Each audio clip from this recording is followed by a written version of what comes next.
Hello everyone, welcome to Capsule Cast Week 5. I am your host, xmat, and I'm joined here by my ever so gracious co-host and staff and Rugrats coach, Toshiro. What's up, everyone? And we've got a special guest today, coach of Budokai, Havok. What's going on? How are we all doing? All right. Stressed. Stressed. I know that word. It's very relatable. Very relatable. Anyway, shall we get moving on to the first match for the week? Actually, we can skip that one, to be honest. But No. We gotta acknowledge the accomplishments that Namek did. no, like Piccolo did. You mean? Right. Okay. So, unfortunately, we lost. It finally happened. We couldn't stay unbeaten forever, but yeah, we lost. So, yeah. Do we have to talk about this match? So to start with, we had Tao against not Tao, Zarbon against Pycon. I said Tao because we thought about having Tao, and retrospectively, I wish we started Tao, considering what happened later in the match. But yeah, so we had Zarbon against Pycon to begin with, and Zarbon doing his work, professional, the man himself, beats Pycon. He then gets thoroughly roundhoused by King Piccolo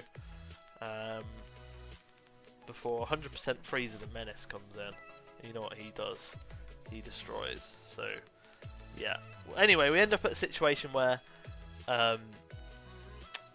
Namek have late Piccolo left, and we have Tao with full health, Jace with, I think, 2 bars, and Frieza with a bar. So normally, you think, against most other characters in the league, you've probably won. In this case, no, late Piccolo diff. As I said, I think I said last week we could lose because of late Piccolo diff. We lost because of late Piccolo diff. So, yeah, I mean, there's not really much else I can say other than congratulations, Namek, on your second win. Back-to-back wins. Yeah. We know who we can blame on your side. Yeah, Tao. It's God. no, it's not even a character. Who is it? You know what I'm talking about. Me? Oh no. No. No, I know who you're on about now. Yeah. An overconfidence killed your team, and it wasn't even your overconfidence. It was an overconfident supporter. He said we were gonna win when late Piccolo was the last one alive, and I knew at that moment we'd lost. Anyone? No, it was actually kind of hilarious on how that happened. It was like, we're going to win, and then late Piccolo's like, hold my drink. Are you sure about that? And he just swept through the remainder of my team. Not gonna lie, he was a dodgy boy, late Piccolo was that match. It was kind of annoying. Do you have any thoughts about this match, Havok? Late Piccolo is the GOAT, and I will not hear any other any other slander against him. Even early Piccolo is better. Is that kind of the slander, or? No. Early Piccolo is better. He came first. That's slander, that is, against late Piccolo. I'm sorry, can't say it. How can late be the goat if early already is? There can be 2 GOATs. 2 goats. God damn it. No, there only could be one, to be fair. There can only, yeah, you can't be They're the same person, so it's still only 1, but 2. Oh dear. No, it was just an interesting match. It just seemed more so that, that Cole was going to win it for the most part, and it was pretty sure in their favor. And I think someone mentioned it in like either in another cast, or it was just probably in voice chat, where it's like these weeks are either sometimes they're close, and then majority of the times it feel like every week is like a stomp on like one side or another. Like heck, we have so many elites, so like yeah, this is kind of this week, especially I guess that just shows. I don't even know how much damage Lee Piccolo did. He did about 90,000. It was 85, 90,000. He did a lot. Which I mean, it's the second week he's done this. I don't know if you remember last week against Royals. Namek were like in the pits. They'd lost pretty much. And late Piccolo, he brought it back. He beat Margin Vegeta of all characters, and had like 1 HP left, but he won the match for Namek against Royals. So, I mean, he's carrying them on their back at the moment, for sure. But yeah. Something that should be noted is they did bring their best team against you guys, and you guys did not bring your best team against them. This is true. You still had Cooler out. Cooler was out, and I would consider him one of my better members just by his kit and overall performance. But is this Namek's is this their best? Because I'd say so. King Piccolo is my only gripe. Like nail for King Piccolo. Piccolo.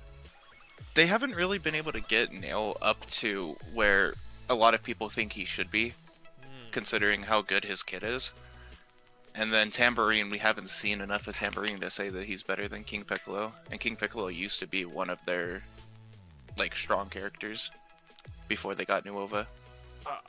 I feel like Tambourine is better than both, but only on the build that they can't run him on. Because it wasn't Tambourine like Attack 1 or Attack 2 last season, they can't run him on that at the moment. So, yeah, it's one of those, I guess. But is that everything everyone has to say on this match? You really want to move away from this match? No, what gave you that impression? I just want to move on to the next match because I heard it was like. Yeah, we don't have a guest and anything like that. It's just me and xmat, and we're just skipping over match 2. Oh, okay, yeah. Yeah. It's a staff ruling. I'm calling it now. Lovely. Are we actually ready to? Yeah, let's go. Let's get this over with. Get this over with, yeah. Right, so match 2, Budokai versus Rugrats. Now, all I'm going to say is it was Supreme Kai versus Goten, and then I'm just going to pass it on to Havok, because Havok's got all the information. He won. He's going to be happy to share his happiness. There you go. So this match really did just start. Before you really get into it, I'm just going to say, Goten was a freaking disappointment. I agree with that. So it started off very weird. Supreme Kai came in, Supreme Kai and Goten were fighting, and Goten just kind of was checking out the scenery, while Supreme Kai just kept charging and just throwing B2s out. I don't blame bro. I will say toward the end of Supreme Kai's health, Goten finally started to try and hit him with a 1v2 and then died. And then if I remember right, who came in next? Was it Trunks? Kid Trunks. And Kid Trunks struggled a bit. Quite a bit. Yeah, it basically was just in our favor for the majority of the match. Yeah, I don't remember like the in the middles of this match. I remember the start and the end.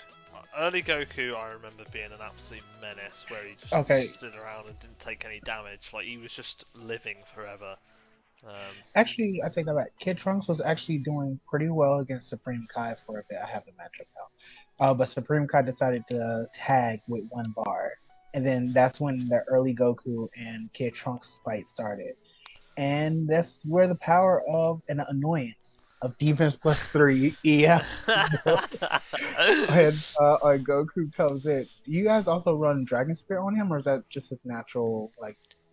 That's just his natural Blast Stock regen. He has EL, Defense 2, and Light Body. Or sorry, Defense 3 and Light Body. Okay, so yeah, Kid Trunks really struggled a bit, and Goku kind of like dodged like everything that Kid Trunks threw at him for the most part, especially in ult. Took down Kid Trunks eventually. And then it was early Goku versus Cell Jr. Um, yeah, Cell Jr. Another thing. Cell Jr. did all right and everything. I think he ended up doing 38k, but early Goku still got the better of him for the most part there. Oh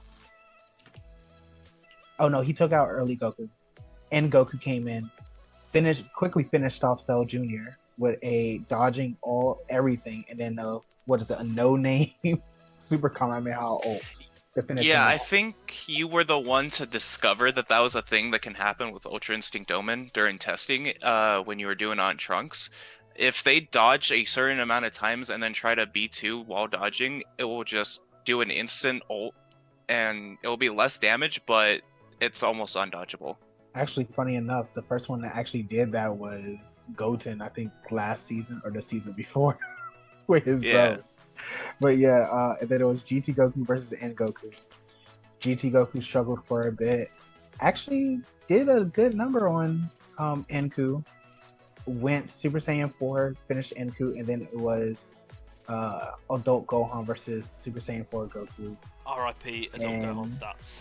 Yeah, Goku didn't get to do much at all, and he quickly got taken out by his son. So yeah, Budokai won basically they won by 5 bars because Supreme Kai tagged out. So That day felt like that.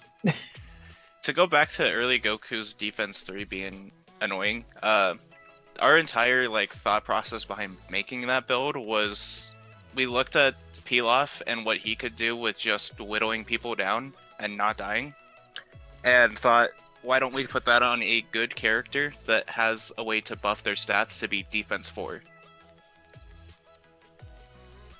So basically, And that's how we got you it. know that you're toxic. You're toxic. Yeah, we know. You know it. Oh my god. Defense 4. And all the other stats, don't forget. It's just... Oh yeah, and all the other stats on top of it. I mean, to be fair, I do something similar, so I had to learn it from someone, and I guess early Goku was the the blueprint for defense plus 5 Goten. Which is it's not actually defense 5, because the way that the stat No, it bonuses is. work, you can only get +4 from blues. No, it's actually plus 5. Because when we were planning for our divisional against Sentai the week before, I talked to Mal and I was like, all right, defense plus 5, and then if we did a boost for with latent energy, would that actually be defense plus 8? He said yes. So that's what I was told by Mal. So he can get to 8 because he can only get 4 from blues, and then the rest will come from the yellows and other B1s, bonuses, and etc. I'm just saying, I'm going by what the moderator said. That's all. That's fair. But yeah, no, it was something that we decided. Ended up deciding, of course, not to use fusions, because outside of the match versus Dirt and all, he was only seen 2 more times, and against Sentai, it didn't do that. It did all right, but not too good how we wanted to. And then when we tried switching to Attack 2 and Key 2 against Muscle, didn't do well either. So me and my team were like, yeah, against Budokai, no fusions. We're not going to try to do that. That's what we were I'm most actually scared of, very because we curious on didn't if we can have do it. anyone to cut through that much defense. I mean, fair. But I feel like anyone could have really whittled them down, especially in Goku with how dodgy he was during that match, and how much he actually likes to go full power. He could have That's probably true. eventually took them out. Either you just need to whittle them down as quickly as possible, or you need to burst them down. So yeah. But yeah, I don't have much else to say about this match. So All I will say is I concur that if Goten did something, like anything, the match would have been way closer, and I mean he probably could have won really, but it's one of them. I think Supreme Kai, surprisingly, I think to a lot of people countered Goten, so it's unfortunate. Yeah, which is also I was like this. Goten was usually our starter last season. His build hasn't changed at all, so I give him some slack because this was technically his first Weekend. his first week in. Like, he technically was in against Muscle and everything, but he quickly fused. Like after doing maybe about 10k, so I'm going to just give like the benefit of the doubt. I'm hoping that that's not a trend coming up at all. So yeah, we'll see. Yeah. Yeah, I think it was just a bad seed. Well, yeah. It's very possible. It's just considering how good Goten was last year, it probably was just a bad seed. So I think Fingers crossed. Fingers crossed. Hopefully. Well, you know, if he wants to have a bad seed next week. No, shut up. Shut up, Eve. But yeah, congratulations, Havok, on being 4-1, and you know, we'll see what happens this time. Well, this week, Tosh, shall we? You might double that win counter, quite possibly actually. So, right, are you guys done with this match, or? Yes. You don't Sure. have to ask me. Havok could talk about this match all day. Okay, so on to match number 3. We have Androids versus Cinema, and honestly, this match was one that really did surprise me. With, well, one, the outcome, but two, some of the crazy things that happened in this match. So to start with, we had Tao against, or Cyborg Tao, to emphasise that part, against Janemba, and honestly, the outcome wasn't too surprising, but I kind of thought Cyborg Tao would do a bit more, just because of what he did last week, where I think he did like 80,000, cutting through peoples. But no, Janemba wins, and then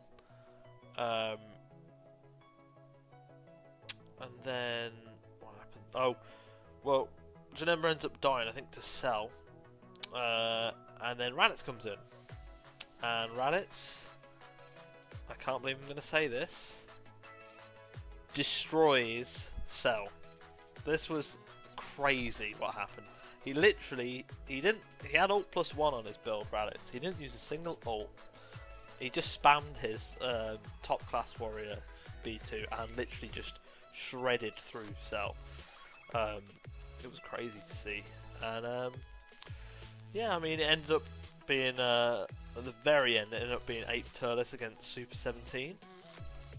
And 8 Turles wins it, and Cinema wins. So, I think they had a character in the back, so I think Raditz tagged. So, Cinema won by, it was quite, about 40,000. It was quite a healthy margin. So, yeah, that was the match. Do you have any thoughts, Tosh? So I remember this match was actually kind of decent and everything. I'm glad that we got to see final explosion, self-destruct from 16. That's always great to see.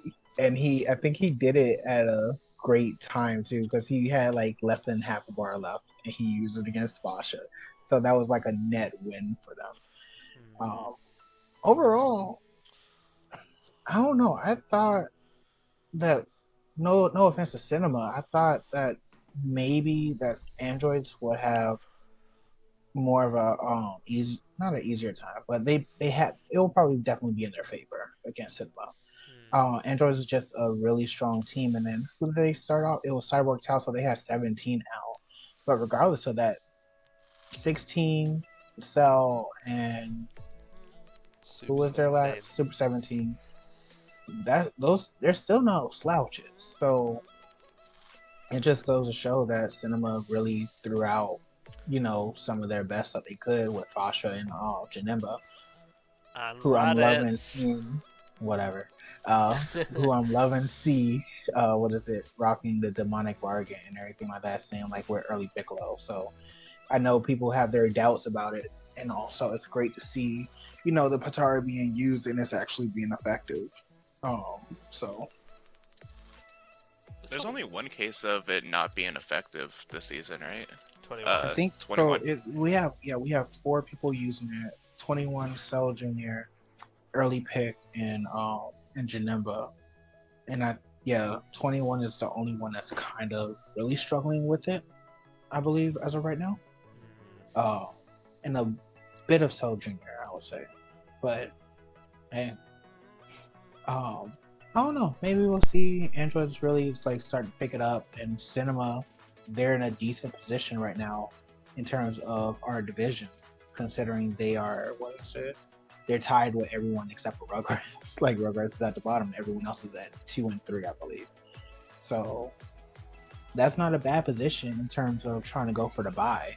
And for Androids, they really just need to be careful regarding everyone else. Y'all, Budokai is pretty competitive right now. So, Yeah, definitely. I think anyone can still easily get the buy. So, no one's falling behind at the very least. Havok, do you have any thoughts? It's just interesting to see them benched 17 against this team.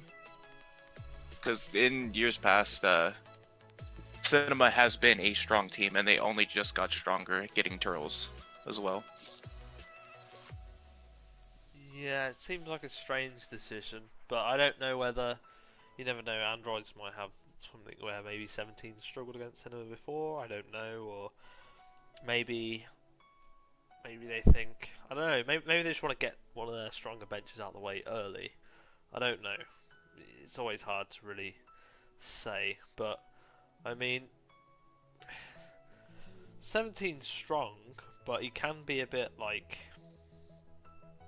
not terrible, but like he can be inconsistent, right? So the team that they put out, I feel like is a more while it has the lowest ceiling, I think it has a more consistent feel to it. Like I feel Cell is more consistent, Super 17 is more consistent. Like you can rely on their getting their 40k more often, whereas 17 is like most of the time he does better than 40k, but he can have a bit more of a drop, if that makes sense. I don't know if that makes sense. It makes sense in my head. It might just be... I get what you're saying. Yeah, because he's a bit bursty. So, and then also the decision to not have 16 start when it was very likely that either Fasha or Janemba was going to start from Cinema. That is a bit strange, to be fair. But I mean, I get it. Like, Slightly Borked Tao did very good against early Piccolo and early Goku the week prior, but I wouldn't count those two on the same level as a Fasha or a Janemba. Definitely not, no. But maybe they were just riding the high of last week with Slightly Borked Tao and they just thought, screw it. But it's possible. So, yeah. Is that all we have to say on this match, or any final remarks? I believe so. Right. Okay. We'll get moving on to match number 4 then. So we've got Kaiju versus Royals. Now, this was a fun one for some interesting matchups happened, let's say, and a certain character did really well that I don't think we expected them to do. So, to begin with, we had Oob versus Deborah, and typically Deborah wins, and he tags as well on his second bar. So Kaiju are down at the start. In this match, we had 3 tags, 1 for Royals and 2 for Tagju, as I'm going to call them, because that's all they do. Tag. Yep, that's what they're called now. And we had the infamous Slug versus King Vegeta reunion match, which I thought was funny as all hell. And except you're swapped now. Exactly. And what made this the most hilarious, I think everyone, or at least I personally, I guess, would have rated King Vegeta over Slug in terms of consistency over the last few seasons. I wouldn't. No, I would. I was a Slug fan. That man was spamming up a storm. Last season, he gave Kaiju a lot of wins that they should not have gotten. Maybe, but I'm thinking about with King Vegeta, just the amount of times he's transformed, at least against me, the amount of times he's screwed me over, and just how consistent he's been as like a 45, 50k character. But anyway, I digress. Slug destroyed King Vegeta. He made it look easy. And it was kind of scary what he was doing. He did a little bit of damage to Baby before he went out, but then he came back in against Margin Vegeta at the end. Giant slug, and just exploded Margin Vegeta and killed him. So Margin Vegeta gets no explode, Slug gets 1. I think Slug's the real winner. I think it. What did you say earlier? Was it 95k? Tosh? For what's his face? So he was near elite, and by the way, and I just want to mention this. This is another demonic bargain, like user. At least this match, he used demonic bargain. Slug. He used demonic bargain this match. He did? Yep. Because Kaiju were trying it out because they've had some rough performances from him, and he did 95,000. So, I mean, you can check me on that one, but I'm 99% sure he did. So. Yeah, no, he did. He won Savior, Indignation, Focus Shot, Demonic Bargain. And it worked a treat. So, yeah. Do you have any thoughts on this match, Havok?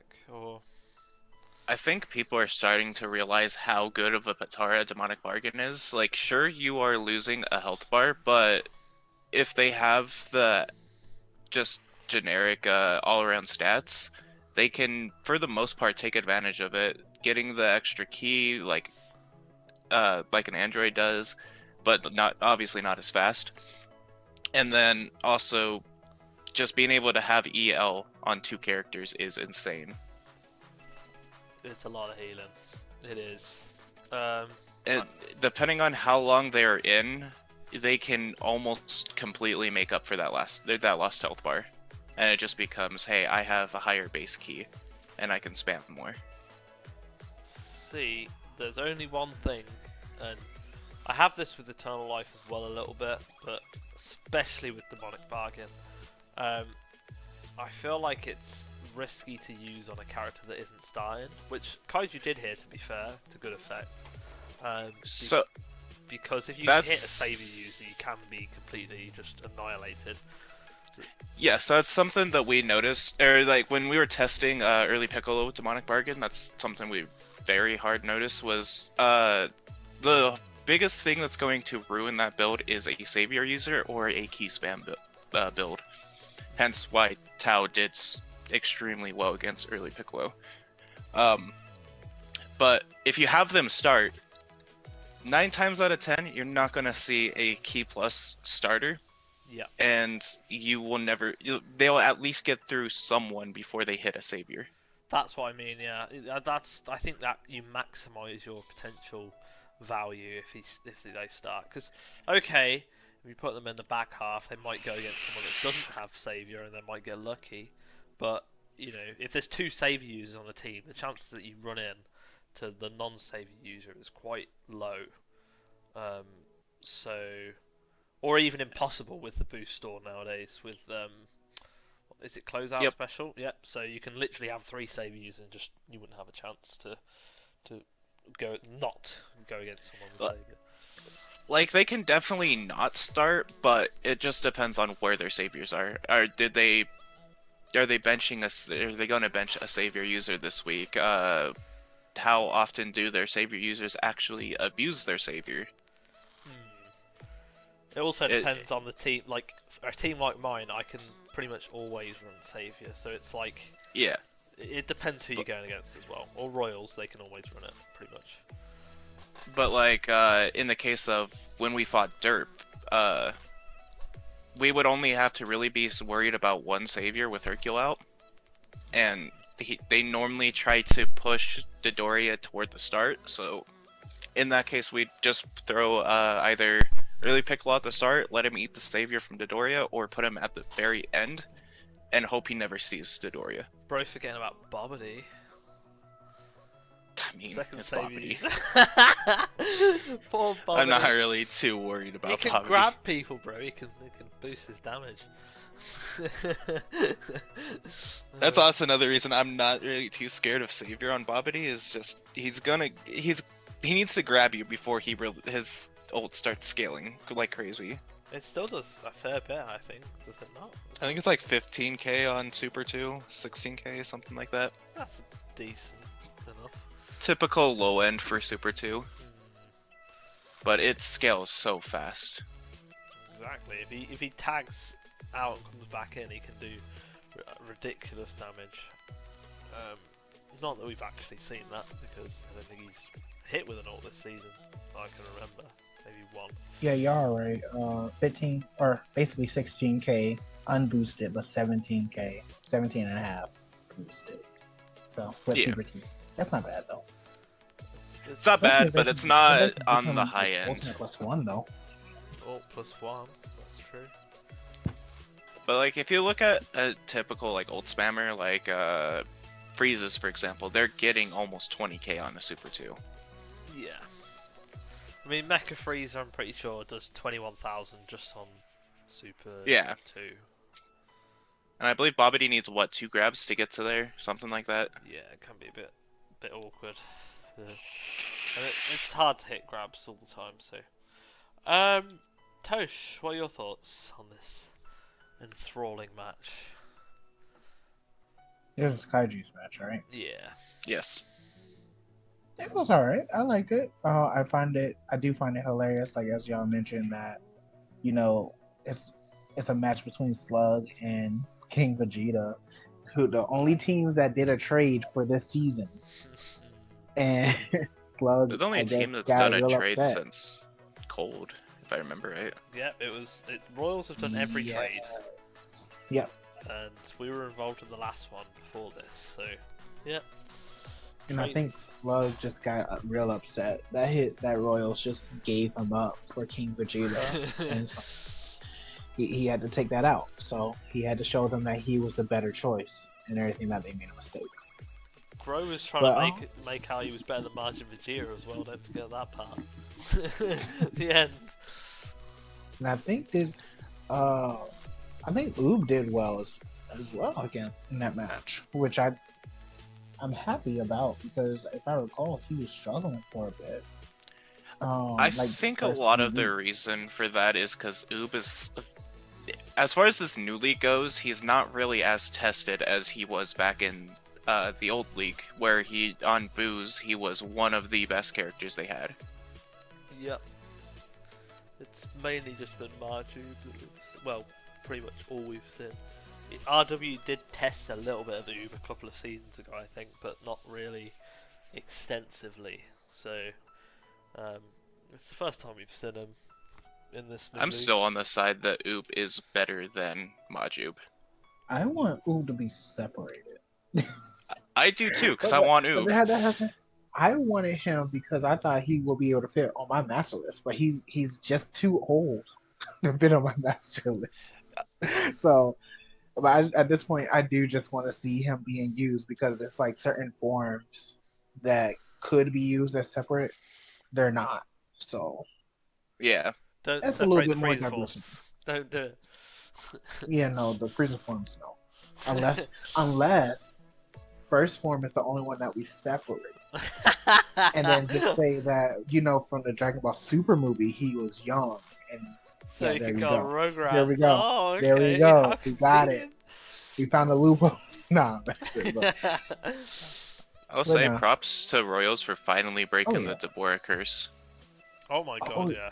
oh yeah, bro. Actually, now I'm curious. What was his average right now? It's above 40k, because I think he's done like 40k every week except Yeah, this week. 46k, and he's not taking the FA bench. Oh my god. I remember back in the old league for Majins, he was the closest thing to a Vegeta that wasn't named Vegeta, and now they finally got him on that level. Mm-hmm. Bro, having worked with him on the TOP, this man is busted as all hell. Like, because I don't know what Majin Vegeta's average is right now, but I feel like it's... Majin Vegeta is at 48k, 48 and a half basically. 48 and a half. He's 2k above, what is it, Deborah? So, I don't know whether they will, but if they switch back to Super 2 Majin Vegeta, I feel like they could even get his average up higher, potentially. Because I can't remember what it was last season, but Royals are looking scary right now. They just need to make sure that King and Baby can be consistent. Because I think the Metacooler still is. Every time I've seen him, but they just need to get those two nailed down, and they could easily just win. I don't know, 8 matches in a row. It wouldn't surprise me. I think this form of Baby has a lot of potential, but there's no point to run it when you have Super Baby 1 and Super Baby 2. Which is why it's perfectly made for the FA sort of realm. It's great. We love to see it. Mm-hmm. So, perfect. Anyone have any other thoughts on this match, or are we done? Done. I think we're good. Okay, let's get moving on to match. I believe this is match 5 or 6. I honestly can't remember now at the moment. Let me just check. It's match GT versus 6. Yeah, 6. Huh? No. What? We're on match it's 5. Not 6. It's 5. I knew it. Yeah, I knew it was 5. I GT just versus doubted 6. myself. I doubted myself. Yeah, don't ever doubt yourself. Also, don't have overconfidence. Just remember that one, especially if you're in the stream. Especially. So we have GT versus Derp. So to start the match, we had Super Saiyan 4 Vegeta versus Ginyu, which I'm not gonna lie, Ginyu's been good this season, but man, Super Saiyan 4 Vegeta handed his ass to him and gave it him on a plate. I mean, Ginyu ran away and tagged out, so he survived, but Super Saiyan 4 Vegeta, he ripped through Derp, like, badly. I think he started on Ginyu. I think Herc came in next, and he just wailed on him. Then eventually he gets taken down, Super Saiyan 4 Vegeta. No, Dodoria. Oh, it was Dodoria. It was Dodoria that came in then.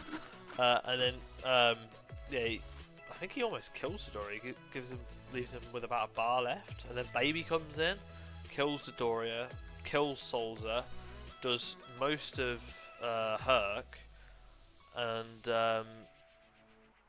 he might have even done all of Herc. In fact, yeah, he did do all of Herc, because then Sin came in against the one bar left of Ginyu and killed him. So Sin, RIP Sin's stats, didn't really have anything to do, and Roshi didn't even get anything to do. He didn't even step on the field.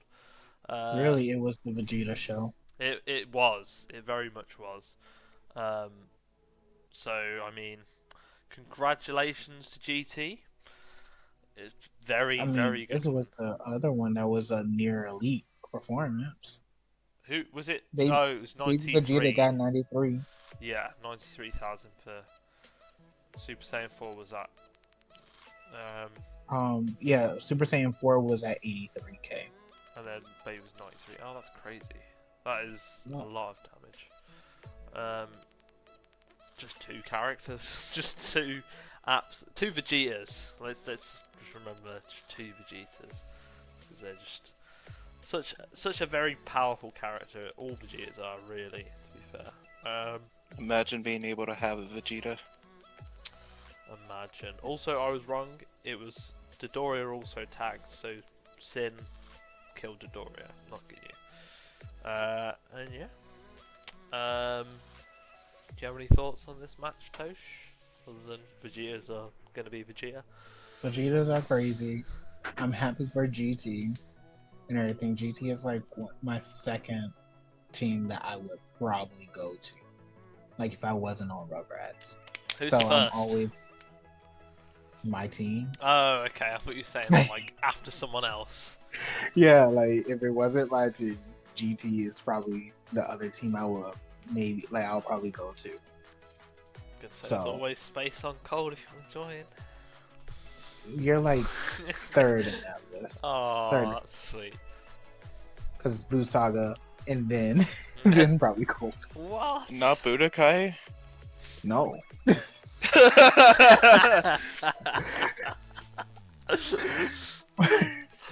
What's wrong, man? We got Goku and Goku and Goku. The only one that I actually like, the only person on there that I really would like to work with is Enku.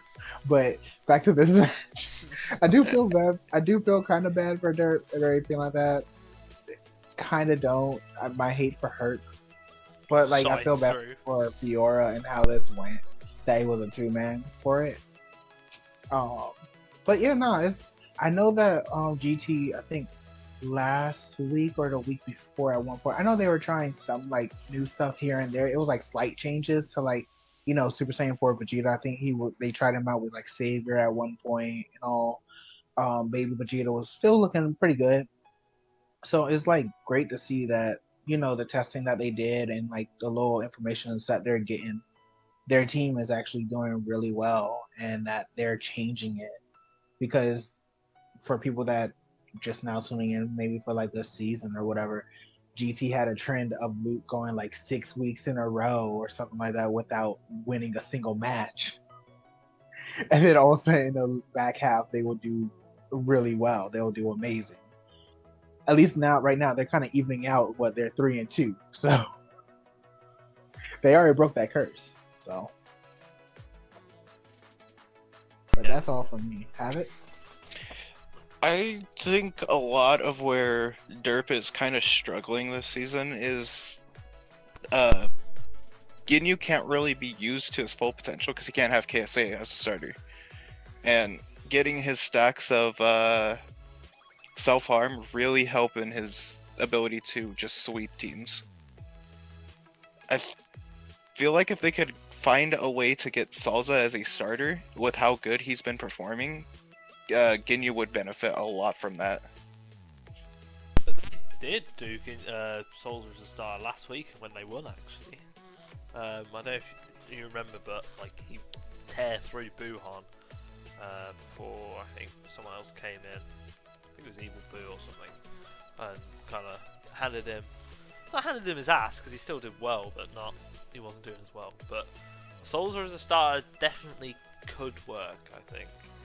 And it would take some of the pressure off Ginyu having to be the starter like all the time against high static characters. So. Yeah, because that's the thing. A lot of high static characters are typically where people want to put their starter just to get that early lead, but Ginyu needs a lot of time to snowball if he's a starter, and he can't really get that against a high static character like Buhan or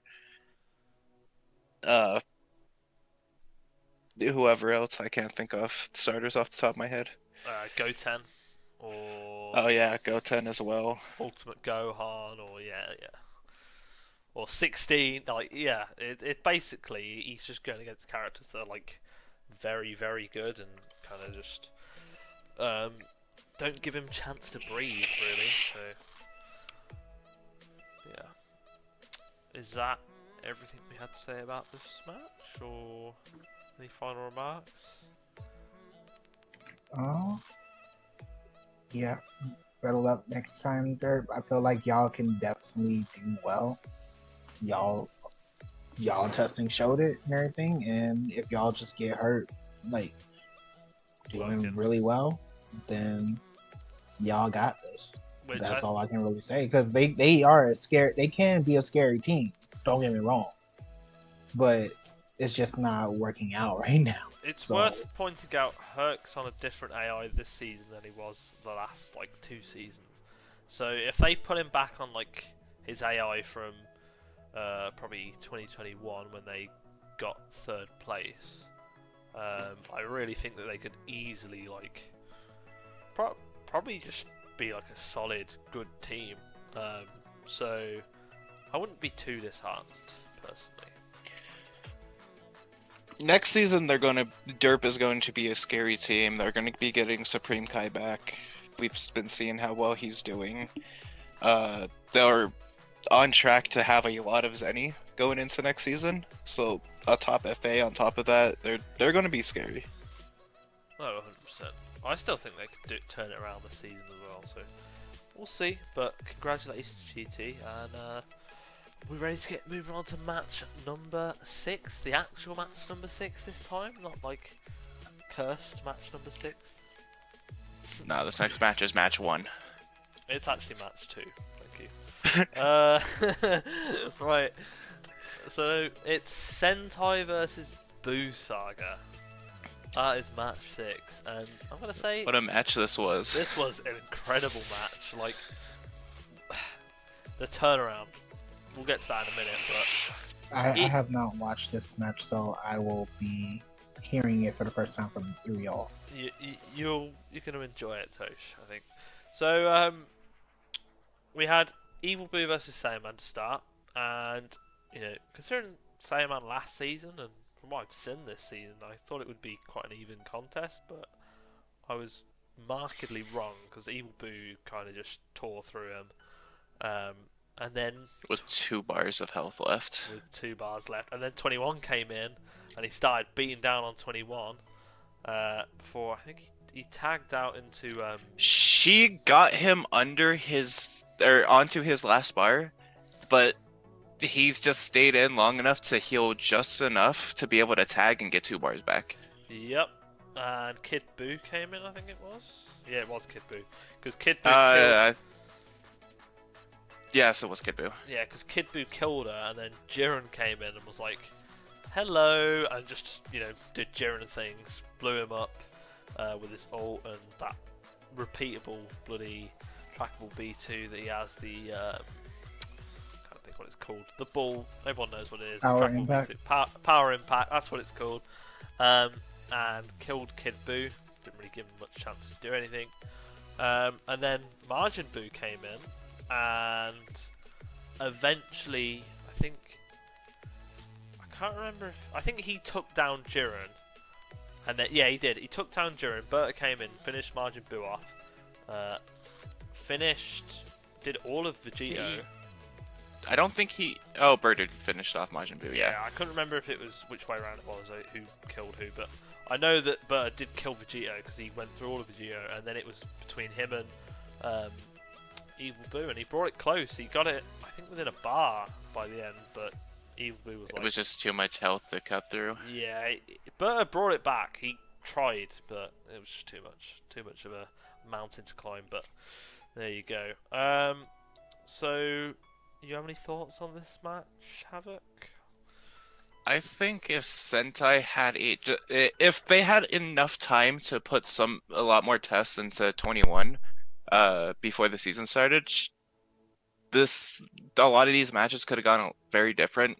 But because she's so new and so different than other characters, having an android charge rate but only 2 base key, and then she has the sweep and the Chakra Beam. She has the makings to be an interesting character. She just needs time. And I think Sentai is starting to figure that out. Yeah, I mean, I think, unfortunately, personally, I think they may have dedicated too much time to demonic bargain testing. Not that it's not a good Patara, but... I mean, I think on her it should be the best Patara on her, since she has the android charge rate, so putting her key to 5 instead of 2 helps her a lot. But all I'm more saying is, theoretically it should be, but what I saw in practice and testing, it wasn't. So I feel like maybe they should have dropped it a bit earlier just to try a few different things out. This is just my personal opinion, because there are certain Pataras that, like, I don't know. We tried a lot of stuff on Raccoon, for example, on Cold when we had him. That Pataras that should work, that should be great for Raccoon, they're just not. Not because it's not for for the kit, but more the AI doesn't really use it very well. So maybe they should have tried something else on 21, but that's all hindsight, and also they didn't really have loads of time to test it, so it's one of them. I think Raccoon coming in for them is almost a certainty at this point. It probably would be a bad idea. So. I will say Budokai did test 21 right at the beginning of the offseason just to see what all she could do, and from our testing, if she was on key, she struggled hitting her sweep, and she always liked to do her sweep. But for whatever reason, the way it targeted and hit, it just wasn't doing what it was supposed to. And then we tried her on Super Plus, and she would just stop throwing B2s out. So she's just very jank right now. Yeah. I think from what I remember when Jiren was first added, they had problems with Jiren. Like the first season. Yeah, so that's just gonna be a thing with a new character because there's so many things that need to be tested. But like if say like a character like Birder, who has been in like every season for the last 15 years, we have a lot of information on him. Yeah. Do you have previous builds that may have done well and stuff? Yeah, there's plenty of stuff you can look at. So it's rough. There's no previous information, so it's kind of. Especially as well because, you know, they weren't one of the teams like yourselves or RW that did 21 testing before with like the FA testing, so it was kind of a last minute thing from what I remember. Yeah, and that's a thing with like a new character because there's such a blank canvas. You have to have the time to dedicate to figuring them out, otherwise it's going to be a rough season for that first season with them. Yeah. I mean, yeah. But then I feel like also when you look at how other teams have changed and everything too, to an extent, that can also throw a wrench in it. Yeah, because like our tests from the start of the offseason probably don't hold up as well as a test from the end of the offseason, just because everyone's testing things are changing rapidly. It's hard to say how impressive those results were compared to how different the build is that you're testing against. Also, you can get extremely lucky. So, for example... Yes, that is also true. For example, like, as a quick one, last season, the builds Armand's on now that he's on last season and this season, I literally found it in the last, week of testing of that season, like last season. So you can just stumble across a build, like it can just happen, and someone might just stumble across a build for 21, but I don't think Sentai are going to be that team unless they decide to bring her back in at some point. But that's also a thing to note from Zarbon is like last season he was a menace. He was like one of the better characters in the league, but this season he's fallen off a little bit, and that's largely due to how different people are building their characters every season, things that they're changing with their lineup, etc. He's still got 48k average. Yeah, no, he's still no slouch, but he's not the 60k monster that he was last season. Yeah, I think a lot of it, and this is my own view as well, is the new Patara's like Demonic Bargain is a very strong Patara that can kind of counter him a little bit, and just there's plenty of new stuff. Combined with people changing the meta themselves, it changes things a lot. But yeah, do you have any thoughts on this match, Tosh? Not really. Not really? Remember, I didn't really see it. Oh, I didn't know if you was watching it like in the back. I was kind of watching it and everything, and well, in the middle, I was kind of in the middle of something else. So like I kind of had it going on in the background. I don't think stats are out for this match because I don't think I saw them, but for Boo Saga? Yeah. No, for Boo Saga. Sentai, yes. Sentai, I do. Yeah. What is it? Brother got 71k. Jiren 59. Seiya Man 32, and Android 21 20k. Yeah, I think that confirms 21's gonna definitely be out. I think what I was more my point was I think Evil Boo carried a lot of this match, what I remember. So congrats. I think he tends to do that though. He can do. He definitely can do. But I feel like in more recent times, obviously it's been Majin Buu that one incredible week, and then Kid Buu, mixed Buhan in there as well. But this match definitely Evil Boo just carried really. I think he did probably a good 70%, 60-70% of Buu Saga's damage. I wouldn't be surprised if he was near elite as well, like a 90k. I remember, but yeah. Evil Boo is just the example of one of the best starters. He always is consistent, so you know he's going to be doing at least his man. And then just the defense helps a lot for dealing with high burst characters off rip. Oh yeah, 100%. Has everyone said their piece on this match? Or Yeah. I'll tell you that was a yes from you, Havok, too. Yes. Sweet. Alright, so match 7 we have Hybrids versus RW. And yeah, I mean, this is the last match involving a North Kai team, and what I didn't say earlier, but I'm gonna obviously say now since we've gone through all the matches, every North Kai team lost. Now, pretty crazy for a whole Kai to lose. I don't know how many times we've had that happen in the league, but I think I can think of one example last season of East Kai losing every match, but I don't think it happens all too often. So this was crazy for that reason, obviously, but also it was crazy because the match had to get restarted because of a build error. So yeah, it was crazy in all sorts of ways. So it was interesting though when it got restarted because Tapion came out. I believe it was Tapion versus Future at the start. He ended up getting a solid lead, and then they restarted it, and that lead switched to Future. Hybrids. Yeah, so originally in the original match, Tapion was winning comfortably, and then like you say, it switched around. But Tapion did tag on a bar. He did escape, but I think Future was winning. I think he was in his third bar still, or he'd just been hit under it at that point.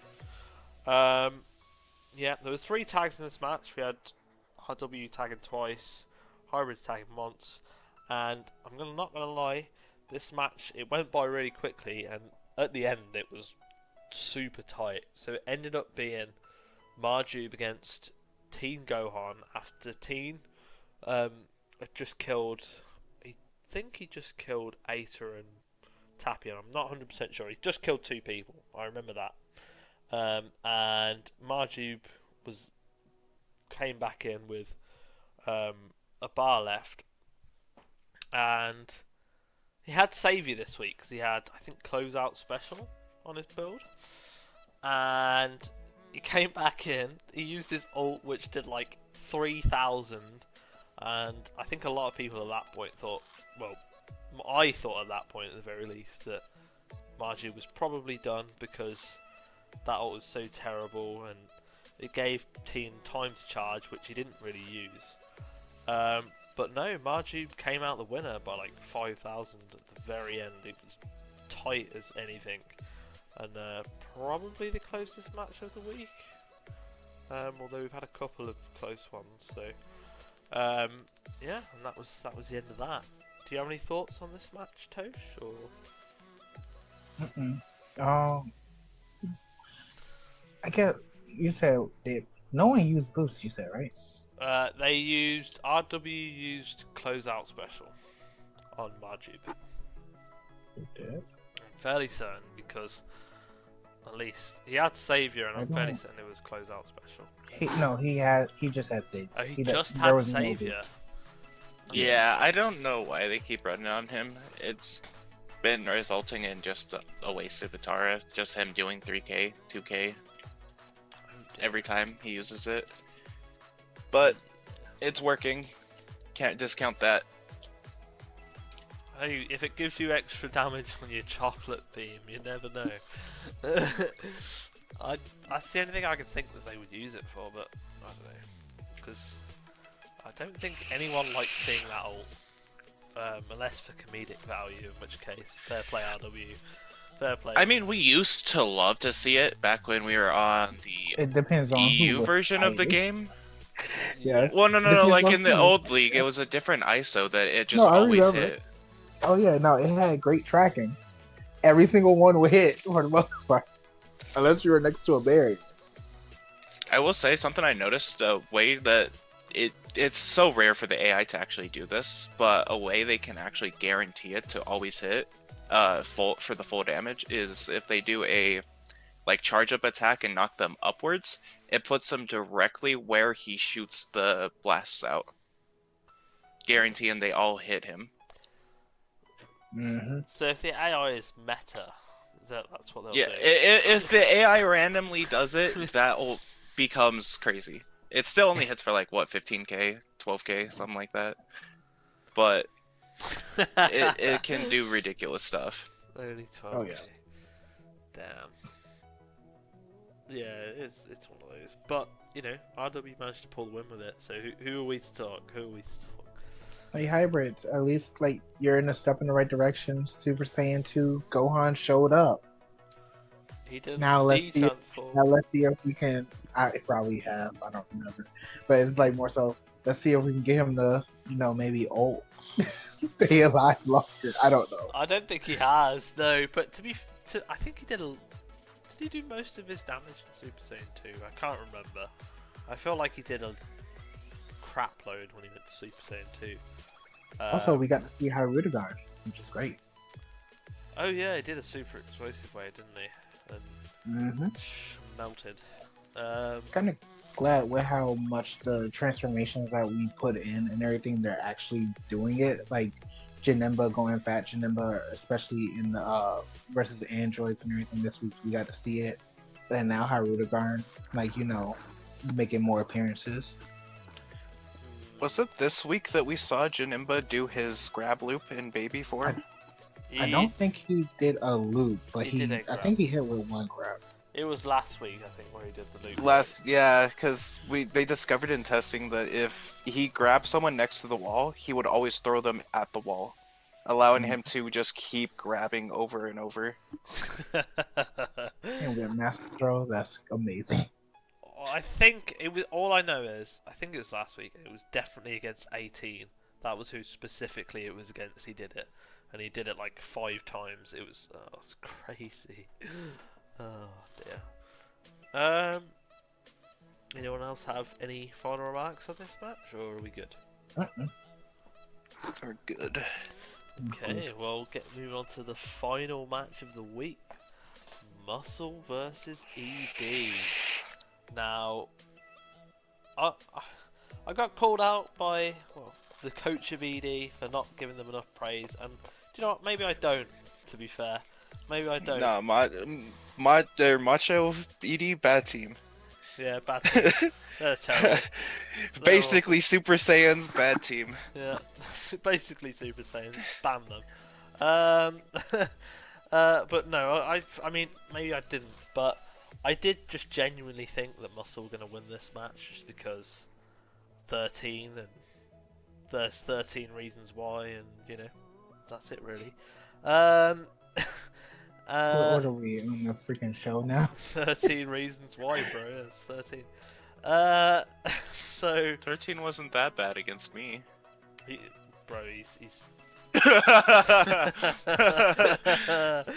oh god, 13.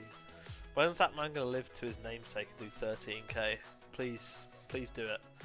But no, we had Trunks almost did 13k in this week. Oh my got 14. God, he really let the side down, to be honest. Because to start with, we had King Cole versus Krillin, and I can't lie, Krillin did win, but I think I was kind of surprised how well King Cole did, because I would have thought Krillin would take, with his build and with how aggressive he usually is, I thought Krillin would have took King Cole, not like ridiculously easily, but probably had about 2 bars left. but King Cold managed to get him down to. I think he got him below a bar, but he healed back to his second.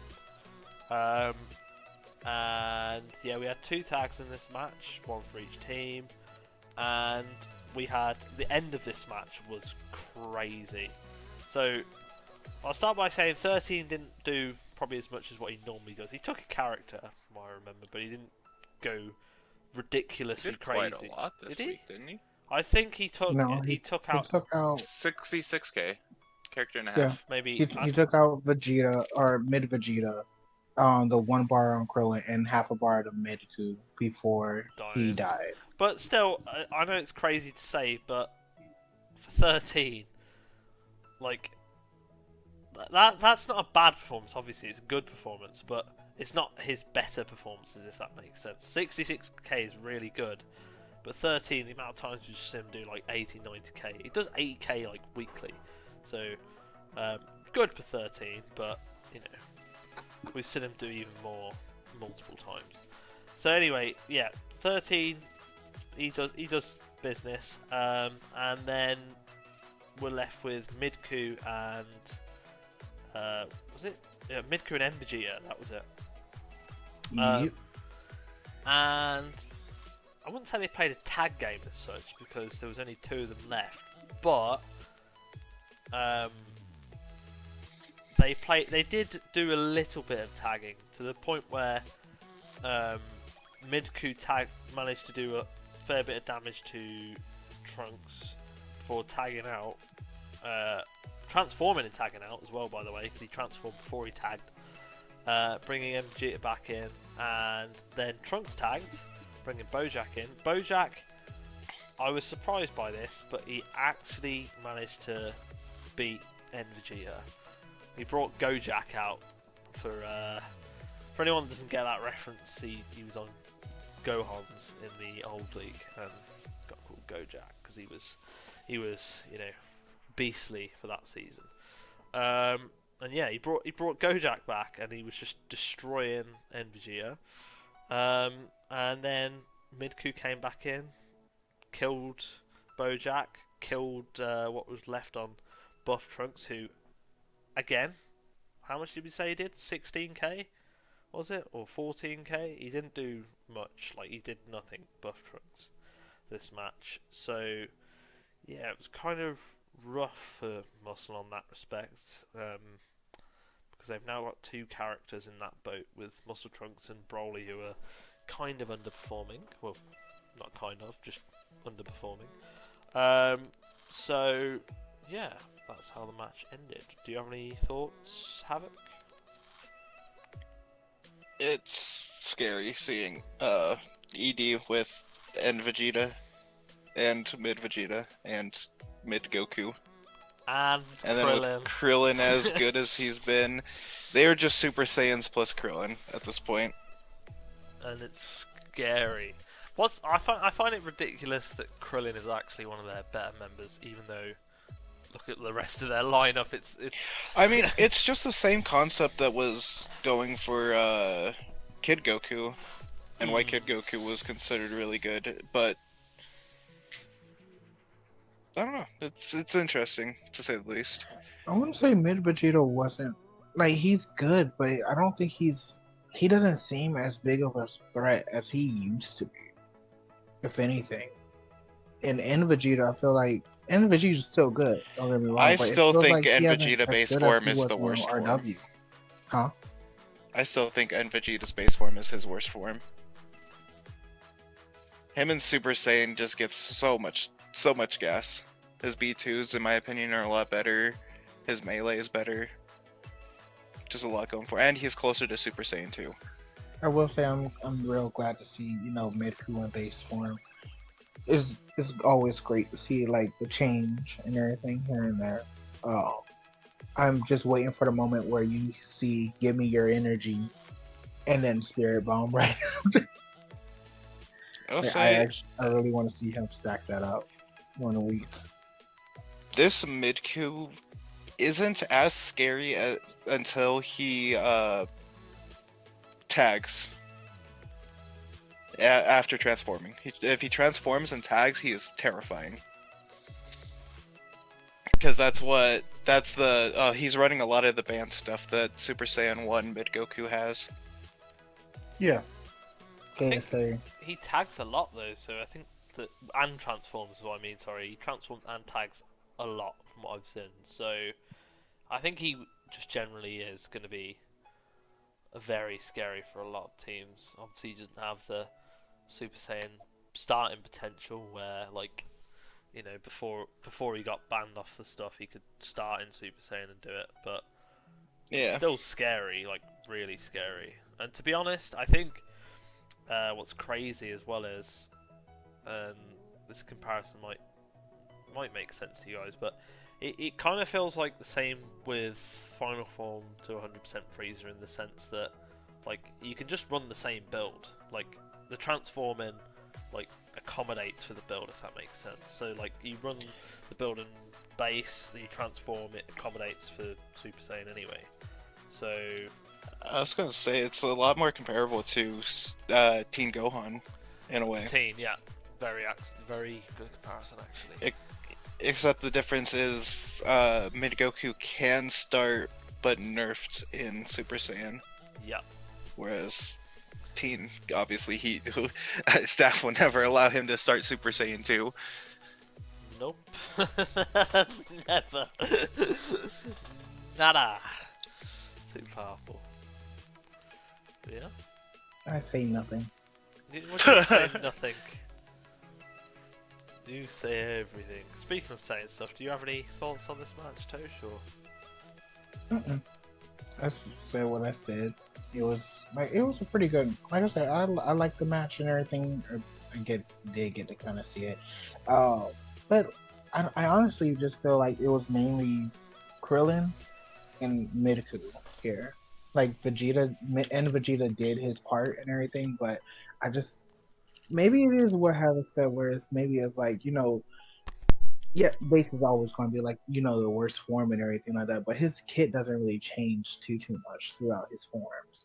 But Super Saiyan and Super Saiyan 2, like, having easier access to it is probably the better route to go regarding that. I mean, Super Saiyan 2 and Vegeta is very similar to the power that Majin Vegeta has. So getting closer to that is just incredibly better. we all know how scary Mr. Margin Vegeta can be. So I will say Bojack has been consistently impressive for Muscle this season. oh yeah, this is what I mean. It's like old Bojack. It's kind of crazy. But I'm glad that they've got him sorted because he's been having problems the last few seasons, from what I remember. So at least they've got him in a working position. I think, to be honest, like, obviously congrats to ED for getting the win, but in terms of Muscle, they've got 3 characters working, right? King Cold's working fine, because like he did 35k this week, but every other week he's done 45, 50, so that's fine. But Bojack's working fine, 13 is 13. It's just Trunks and Broly at the minute. They need to figure something out for them because it's kind of rough at the moment. Yeah. Have we said our pieces on these matches? Or this match, sorry? Yeah. There's a yes from Havok too, and we're on to the what's it called? Fiora's tier list. Yeah, I was going to say power ranking, but that's yours.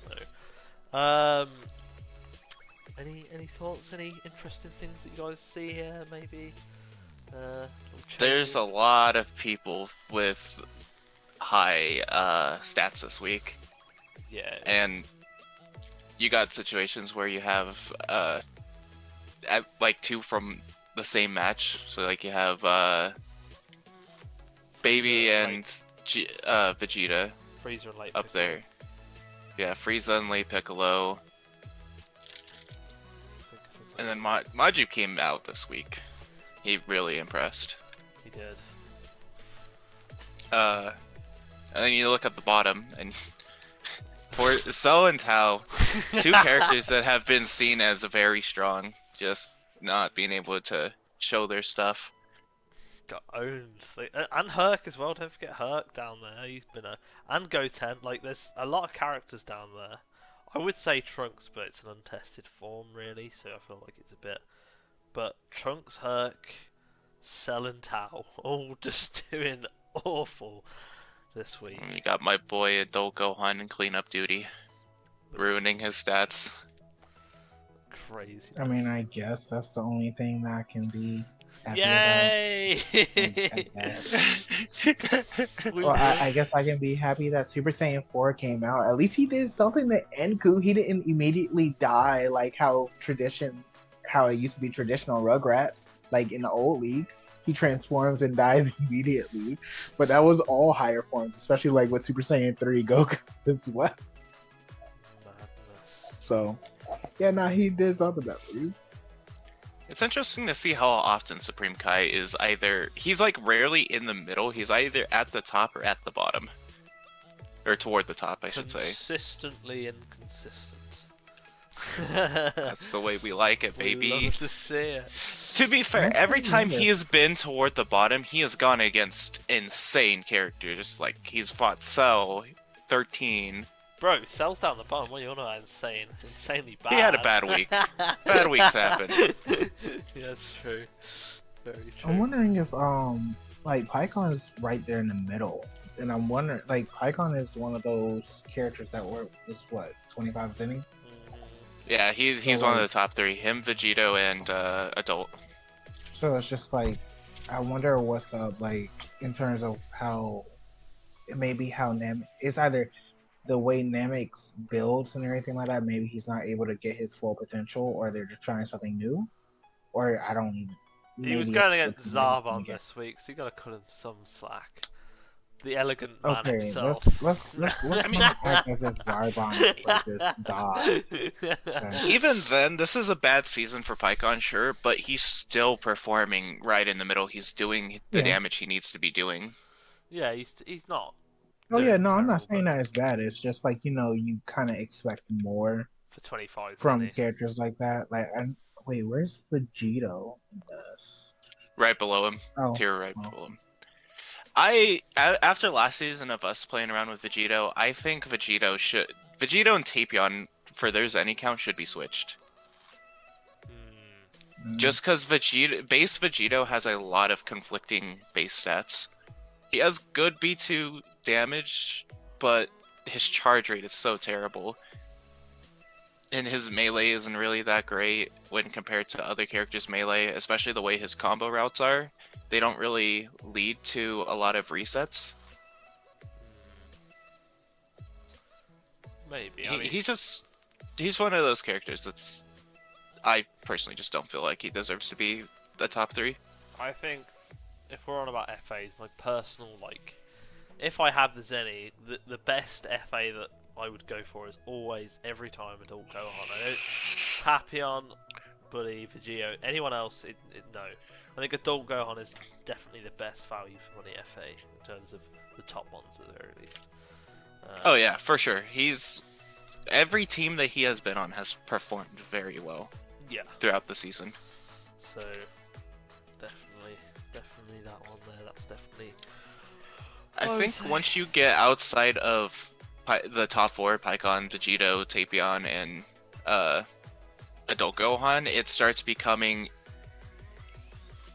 less of, okay, we're definitely switching our worst character for this person, and it becomes more of who are they, what build do we want to run on them, and are they performing better than the person that we have those Pataras on? Yeah. No, I agree. 100%. But, yeah. Does anyone have any other thoughts on the tier list, or are we good to get moving on to my favourite part of the week? No. I think we're good. It's my favourite part of the week then. So, predictions. In fact, before we get into predictions, do you want to explain your power rankings, Havok? Because I've just thought, we've got it on screen now. It's the perfect time. We've got the man himself. So. Okay, so essentially what it's like, I this is only the second season of it, so there's still kinks to work out. Especially last season, a lot has changed with the way that I do it, sort of. Um, it's supposed to reflect like how scary a team is right now, and if you look at it, it's fairly accurate to how people perceive other teams. Other than, like, obviously Rugrats are still scary despite being at the bottom. Same with Royals, but a team like What? Derp, a team No. like Derp, with the way they've been performing recently, they're not as scary as a team like, say, Cold right now. Yay! We love being scary. We're totally not scary. This You are. Don't lie. Stop lying. underestimate us. And with the comments I've seen, like, every time Budokai's been up this season, people have been fielding their stronger teams against us. Just because they're saying, oh, Budokai is actually performing really well this season. And then Busaga's, they're insane this season, especially not having to run someone like Spopovich or Bobbity. It really improved the way that they perform. But to get into like how I do the points for it, it's essentially, if you win, you gain a point. If you lose a point. If you win against someone that is 3 ranks or more lower than you, you'll lose an extra point. And then same thing if you win. If you win against someone that's 3 ranks above you, you'll gain a point. And then an elite is worth an extra point. Win streak? And did you say that already? And then and then the win streak, represented with like the key aura thing. If you go on a 4 win streak if you go on a 4 win streak, you will gain a point. If you go on a 4 loss streak, you will lose a point. And so far, no one's hit a loss streak this season. Well, they've hit 3 loss streak, but not 4. Oh, okay. So we've had 2 4 win streaks, though, because I had one and you've had one, I'm guessing, because you've got the... No, Is that? ED. Oh yeah, ED have got one. Oh yeah, you're in 4th at the moment. Oh, okay. Which is interesting because you went undefeated up until this week, and then ED has been undefeated except week 1. Oh, that's interesting. Very interesting. Is there anyone else? Like, obviously, I guess you keep a tally of this stuff. Is there anyone else that's like on a win streak, like a 3 win streak? Because I couldn't really think of anyone off the top of my head, but I assume there must I need to be. pull up my notes for this. ED's on a 4 win streak. The next closest is Royals and Rugrats. They're on a 3 losing streak. Oh, okay. That's interesting. So it could easily be that they both get minus. Okay, that's cool. Cool. And then Hybrids and Namek are both or Hybrids are on a 2 loss streak, Namek's on a 2 win streak. Okay, that's cool. Because I feel like, obviously, it's good as well having that sort of shining, fiery effect to point out that they're on that streak. As well, I feel like it is quite a hard achievement to get 4 in a row.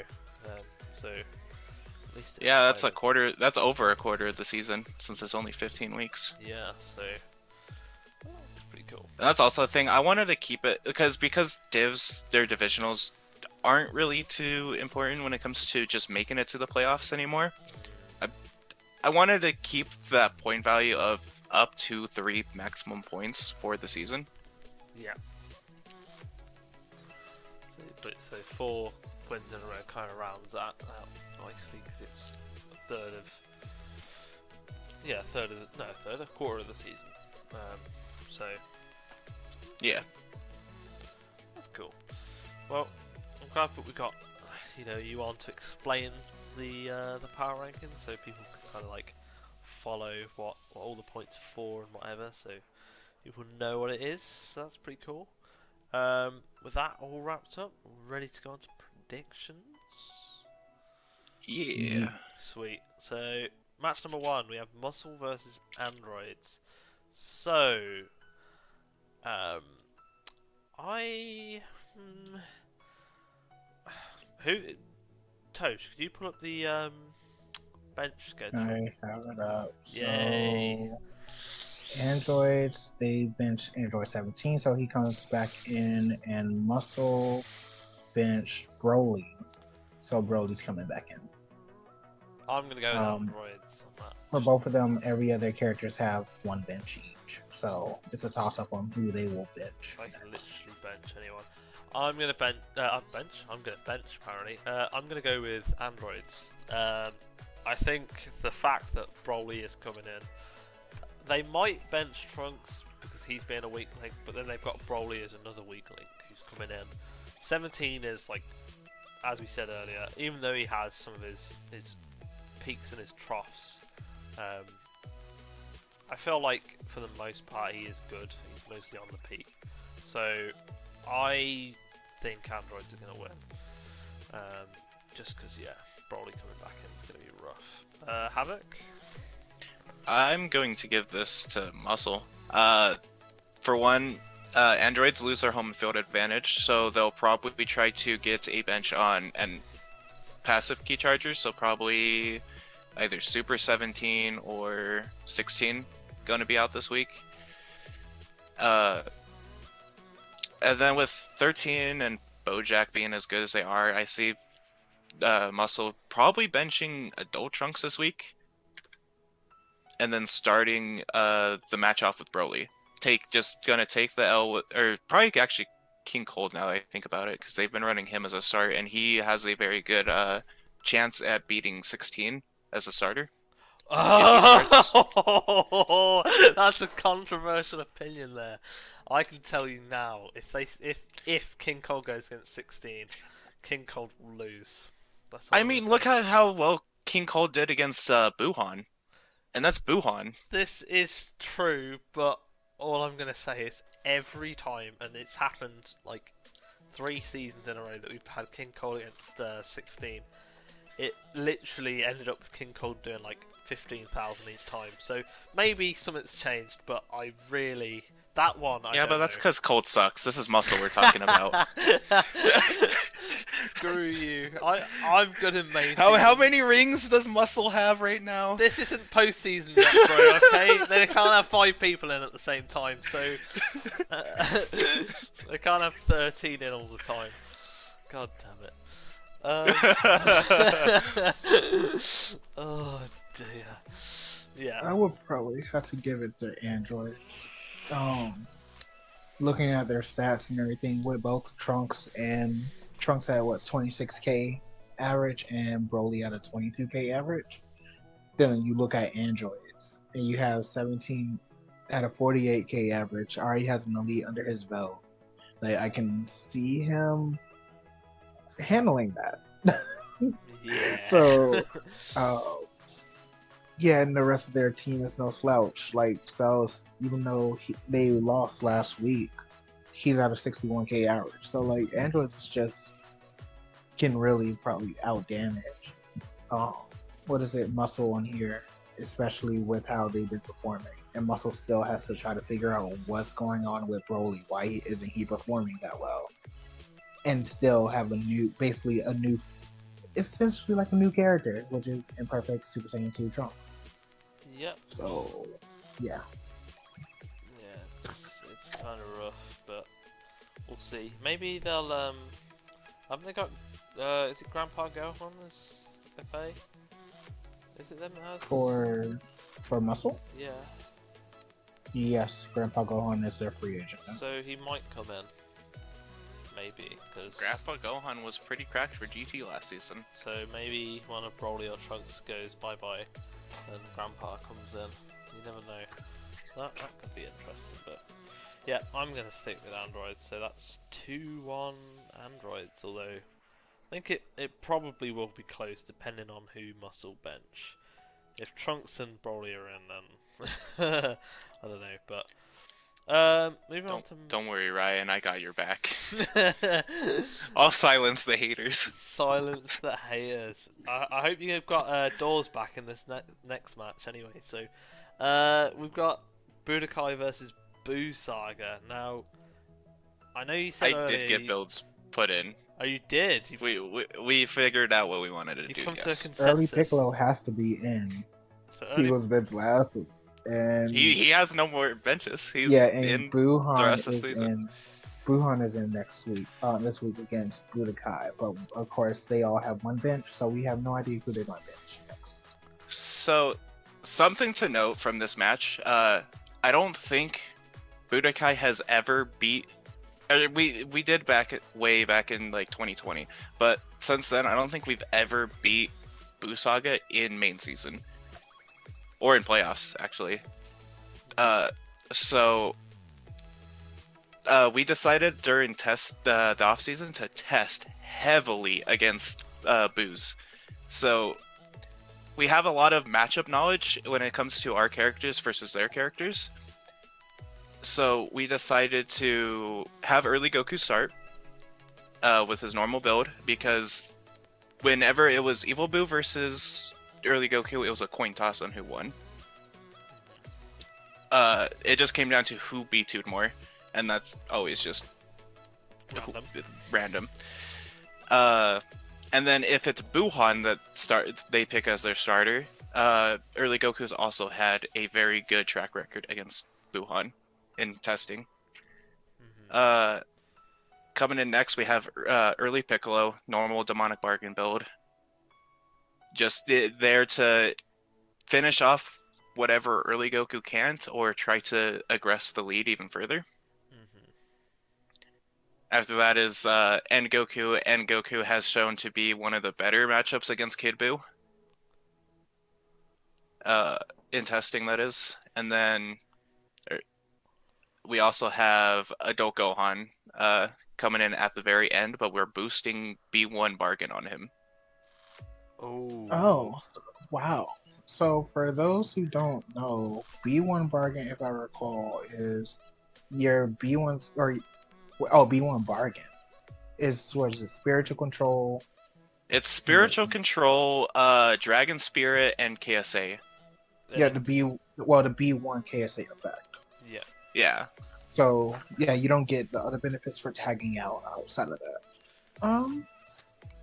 So then that means what? His full power charge is for RE what, 2? Yeah. Okay, so 1 now. Ooh. And then what's his other B1? Like, was it Wild Sense? It's Wild Sense, yeah. He hardly ever uses it, but having 5 Blastox but 2 1-cost B1s is very nice. And the good thing about it is that because he has full power charge and Super Saiyan as well, right? Yes. So if he goes Super Saiyan, just charge straight up to max power mode, maybe we can see some growths. And then part of the reason we threw it on him is we kind of want to up his damage a little bit for when he's not B2ing. So this allows us to take off the Dragon Spirit that he normally runs and put Sirius on him. That way he has Sirius, Fighting Spirit, and Indignation. So the closer he gets to where he transforms into Super Saiyan to do bros, it becomes a lot scarier. Also, he has like all the damage pretty much. There's every form of damage you would want, and that's good for just his kit and his character in general. So that's good. Okay. I'm guessing that you're going to vote for your own team. I'm not going to vote in general. He's abstaining. I'm not jinxing anything. Oh, jinxing. And that's also the thing. The whole reason we kept Engoku instead of Supreme Kai is this match is going to come down heavily to the match swing in one way or the other. Right. There's so much burst potential with Boos. If they're behind, they can get ahead. They can also derp a lot, and we also have a good amount of consistency and burst. So we could be behind and swing the pendulum the other way. I'm gonna go with you guys, Budokai, and thought about it, and I'm gonna be honest, the main reason is Adult Gohan diff. It's like late Piccolo diff, but it's Adult Gohan diff, and that's all it is. It's literally just gonna be like, I could see a scenario where you're losing by maybe 60k, and Adult Gohan comes in and just sweeps through and just wins. Like, I can see that quite easily, to be honest, because he's just that good of a character. So, yep, I'm gonna place my bet on Budokai. Tosh? I think I'm gonna go Blue Saga. I feel like it's actually like either way, but I don't know. Like, I can see like with Kid Buu and his attack 2 build. Hold on, let me look at his average before I say more. Kid Buu has a 50k average on his attack 2 build. And that doesn't change the fact that his key and his B2 damage is no slouch regardless. So, but, I think I'd lean more towards Saga, even with Adult Gohan there. That boost is really making me question things right now.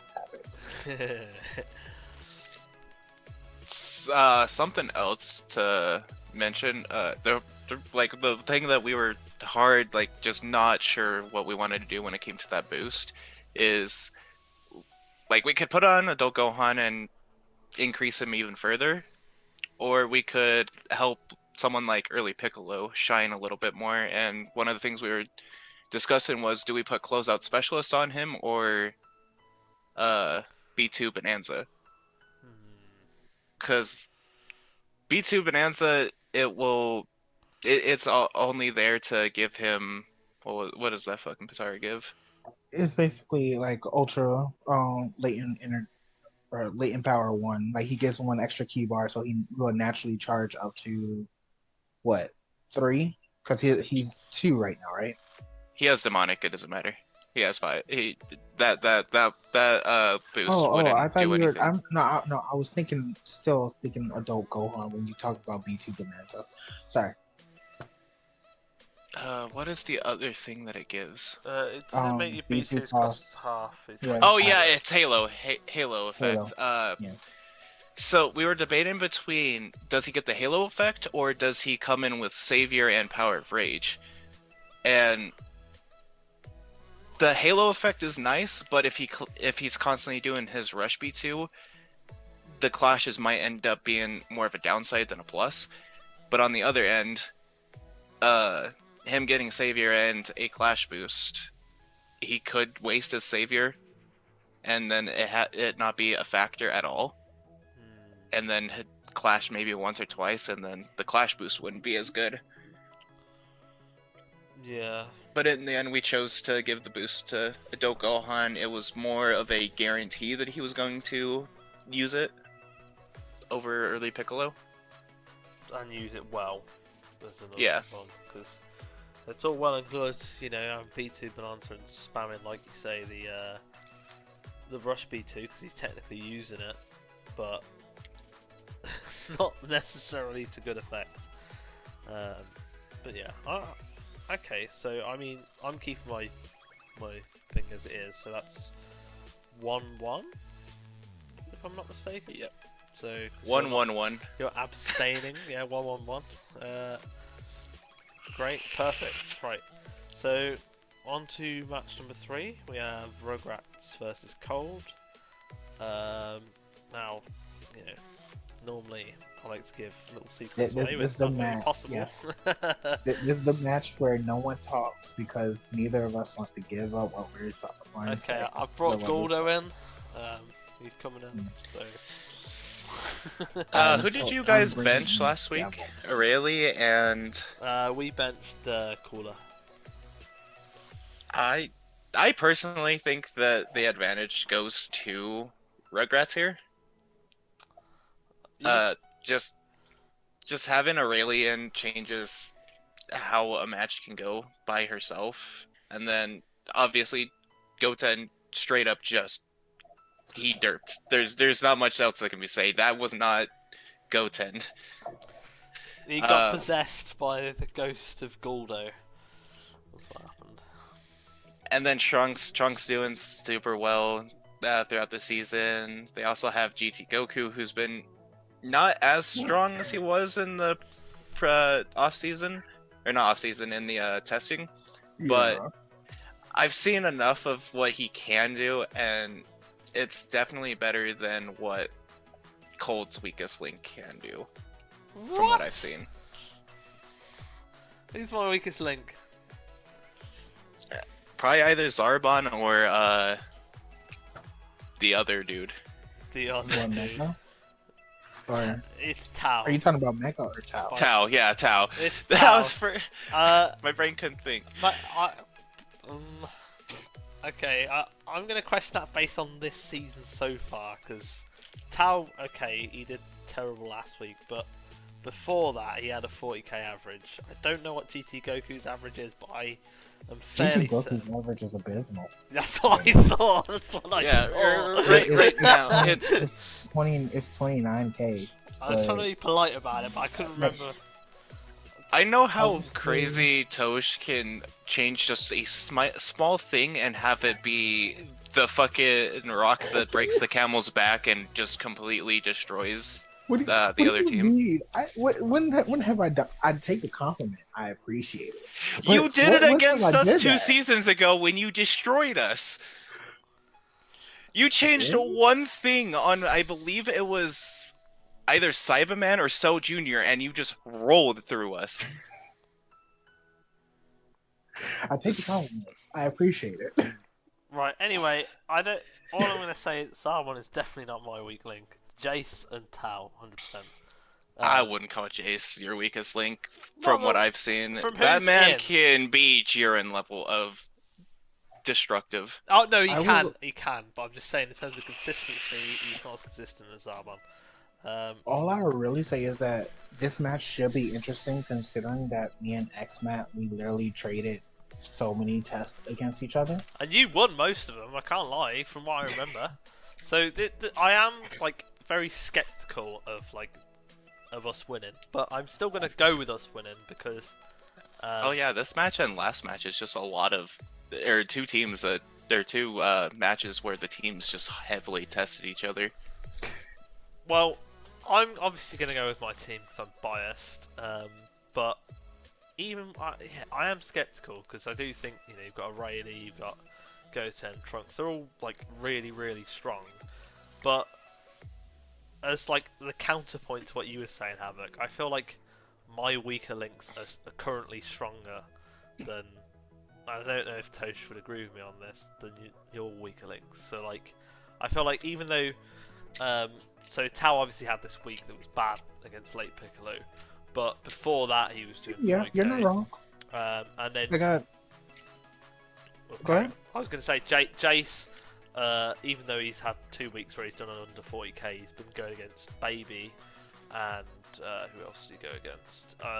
Late Piccolo, and he did 30 and 35,000. So it wasn't like he did terrible. He just was going against good characters. I'm just saying, you guys lost because of one character last week. Rugrats, it took my entire team except for one. It's late Piccolo. It's Piccolo diff. I'm sorry. I will say this though, that what is it? GT Goku is at 29k average. Cell Jr.'s at a 31k average. Then you have Tao at a 33. And technically your next weakest is Cooler at 45. Jace is at 53, so I don't know why you said Jace is your weakest. I'm not saying he's my weakest. I'm talking. Okay, how do I put this? Okay, in terms. I'm saying like weakest in terms of like their ceiling. Like Zarbon's ceiling or Tao's ceiling is not as high as like GT Goku's ceiling can be. I can agree with that. What I'm saying is, Jace has been good, but I've seen in testing and I've seen in pre-season that he's quite like inconsistent. He's got his peaks, which he can do ridiculous damage, and he's got his lows, which he can do like 20, 25, 30k. Whereas Zarbon, from what I've seen in testing and last season and this season, he is more consistent. Like, despite him having a lower average now, I will bet you 5 great British pounds that he won't have a higher average at the end of the season because Zaman is so consistent, a bit like Krillin, where you can just always rely on him. So that's what I mean more. I also think Cooler's more. Jace just is a little bit more inconsistent, but he's still very good at the same time. But yeah, carry on, Tosh. No, it'll be an interesting match. I agree. So like, and like I said, I think you can easily get a win, very easily. So I look forward to seeing what you decide to do against us. Definitely. But yeah, is that what 1-1? No, 1-1, 2-1. Sorry to Rugrats. I'm guessing because I'm guessing you're going to vote for yourself, Tosh, or. I want to, but I'm in a similar boat as Havok. I don't want to jinx something. Okay, we'll say it's 1-1 then. 1-1-1. 1-1-1 once again. So xmat, the only one confident enough to call his shots. I call my shots, bro. I'm confident. Fine, make it 2-1. Okay, it's 2-1 Rugrats. No, I feel confident in my team, but still, like, commentators curse. That thing does not matter if you're a commentator or not.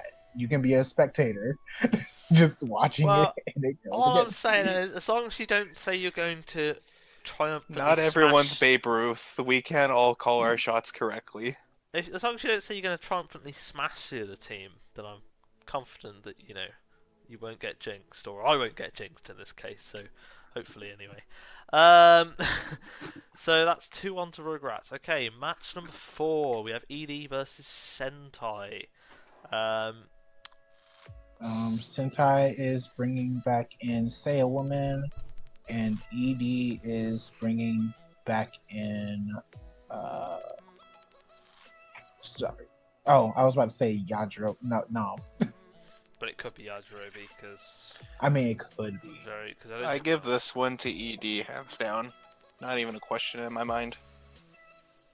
See, I'm giving it to ED, but I wouldn't say hands down. I think. Well, I don't know. Here's the thing: Sentai needs to start getting benches on Jiren, and they also need to start getting benches on Birder. That's true. Yeah, but I mean, everyone has one bench, though. That's not bad. Like, that's just your typical normal bench schedule. Yeah. So. The reason that I wouldn't say hands down is Jiren diff. If Jiren decides he wants to, he just ults, or spams his power impact, and he can literally shred teams. We saw what Bert did last week. They're probably bringing Raccoon back in, and we know what Raccoon can do because, well, I know what Raccoon can do because 1, I've seen it on my team, but 2, in testing, they were running him, I think, on attack 2 for a large portion of the time, and he was just destroying people. Especially because, if I'm not mistaken, ED are on Hyperbolic Time Chamber, correct? Yes. So this is the perfect time for Raccoon to come in. They want to do it because if he ults himself, the map won't get destroyed. If anyone ults, the map won't get destroyed, and he can just constantly plant people, potentially. It's also one of the good maps that Jiren can loop on. So there's that too. So yeah, so I'm almost talking myself into saying Sentai, but I'm not going to because I think I've doubted ED for too long, and also I'm voting ED as well, just because I think that they can do it, but also because I want them to do it. I need some slack right now. I need them to cut me some slack right now. I need to catch up with the rest of my guys. Okay?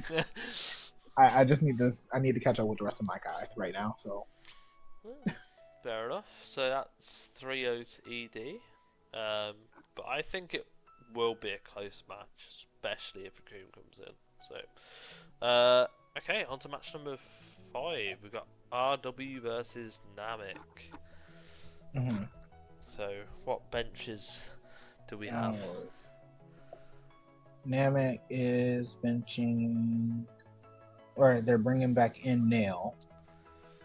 RW is bringing back in Android 18. Okay, I'm gonna go with RW. Namek. I think I said this last week as well, and it jinxed me in the end. There's only so many times you can rely on late Piccolo to come back and bring you back into a game. So I mean, that's also a thing. It's a divisional match. What are the odds that they bench anyone besides King Piccolo here? 0%, I would imagine. There's no way they would bench because I don't know what their Kai looks like right now. Something that They're even. that if I can remember also it. happen is, hold on, let me look at the Zenny now. Wait, are they in West Kai or They're in South. West. are they in South South? with you Namek? guys? Oh. Yep. Okay. So Namek has 8 Zenny. If they really want to, or they don't think Nail will cut it, they could use 4 Zenny for a double bench. They could. It's something, but like it's highly unlikely. I don't think so because But they can. I remember Nail came in against Royals, not obviously last week because they faced us, but the week before, and he did like 50k. So I don't think they don't trust him enough at that point. But I think Well- they stack the fuck up on Late Piccolo, give him a lot of they're one of the new B2 fucking boosts, Mhm. and they let Late Piccolo carry the week because he easily can, especially with B2 Bonanza or closeout specialist. the question is, and I don't know if you might not think this is an important question, but I do. Are they gonna really like? We're looking at this almost. It feels like to me through the lens of like how old divisionals worked. Right now, RW and Namek, from what I remember, are both what 2 and 3, or maybe RW's 3 and 2. They're so- both 2 and 3. Oh, they're both 2 and 3. So they're both 2 and 3. The people above them, you guys, are 4 and 1. So that means that, like, okay, Namek might beat RW, but there's still a, like, whoever beats, you know, Budokai and Budokai, whoever wins that is top of the Kai, and then whoever loses is still, you know, second. So it's kind of It's more of a matter of it's harder to get to playoffs if you don't have those with this new system. If you are like neck and neck with someone the entire season and you lose a lot of those tiebreaker matches, it's very hard for you to be guaranteed safe going into or being able to get into playoffs. So where these two are neck and neck, and they've been just one team wins, the other one wins. One team loses, the other one loses. They really need to get some sort of break. There's some sort of tiebreaker advantage when it comes to if they come to down to needing it, especially where they're toward the bottom of the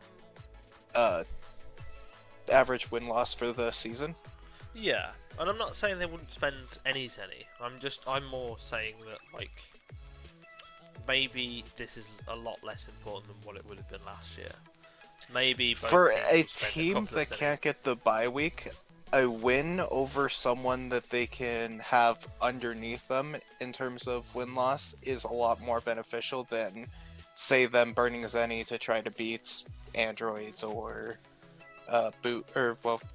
probably booze.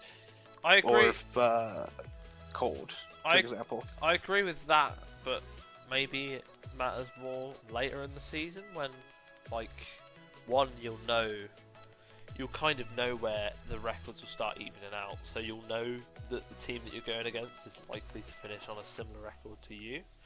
But also, like, you'll have more Zenny, so you can commit more to trying to win and trying to punish the other team. Whereas in this scenario, I don't know if it, because okay, if Namek spends any or RW spends any to try and win this match, they win, but they're still third. So I don't know. I think Zenny might not come down to it much in this match, but I'm just gonna go with RW because of 18's gonna be coming in.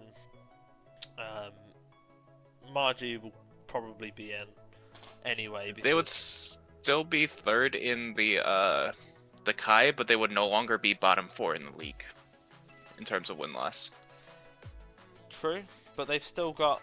We're only on week 6, right? We're not even in the We're not even at the halfway stage, so I don't know whether that necessarily matters right now, because you can still win 2 or 3 matches in a row and you're nowhere near being in the bottom 4. So I don't know. Personally, I don't think much is going to be like going on regarding Zenny, but maybe I could be wrong. Either way, I'm going to go with RW. So Havok, do you want to put your vote I'm gonna in, go or with Namek for this.